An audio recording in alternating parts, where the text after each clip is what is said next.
How important an endorsement is this award for you and your product? Oh, it's phenomenal. I mean, we've been 6 years in the development of this product. We took a unique path. We decided that we would develop a product that was focused more on the needs and operational requirements of the customer rather than simply taking technology that was available and forcing it onto the industry. So to have our approach recognized is fantastic for us, and for the engineers that developed it and put in the blood, sweat and tears and time, they'll be delighted when I take it back to them tomorrow. Now, you reference a unique product. What makes your product unique?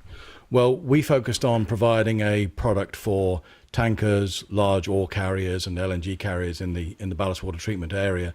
And the special requirements of those ships with high pumping rates, very large ballast volumes, frequently very long ballast journeys, means that their operational requirements are different to some of the other ships that operate ballast water treatment systems. And so if you recognize their requirements, you end up in a very different place technologically compared to the normal filtration and UV filtration and electrolysis type systems that dominate in the marketplace. We're very much a niche player, and being a niche player involves coming up with unique solutions, and that's what we've done.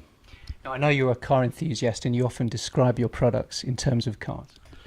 Yes, this is quite sexy. So it needs to be something like almost like a Jaguar or maybe a Ferrari, because it inspires passion amongst the people who work on it and who help to develop it. But it's also solidly reliable. So I suppose that means it also has to have a little bit of German in it as well. So it's an international product, and since 85% of our customers are based in either China, Korea, or Japan, I suppose that's appropriate. The big question, of course, is are we finally on the cusp of ratification? Oh, how long is a piece of string? I think the general consensus in the industry is that ratification will take place sometime during 2015. That means in all likelihood there'll be a mad scramble during 2016 where those who haven't already made their mind up, or those who haven't even thought about it, and that probably makes up the majority of ship owners, finally start thinking about what it is they need to do. There are lots of high quality solutions out there. All I would say to ship owners is make sure you choose the one that's appropriate operationally for the vessels that you operate. And you're an innovator, so what next?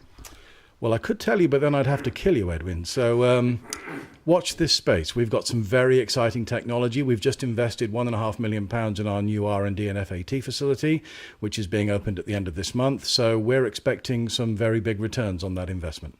Andrew, as you know, this award was voted for by the readership of Marine Propulsion. How significant an endorsement is that?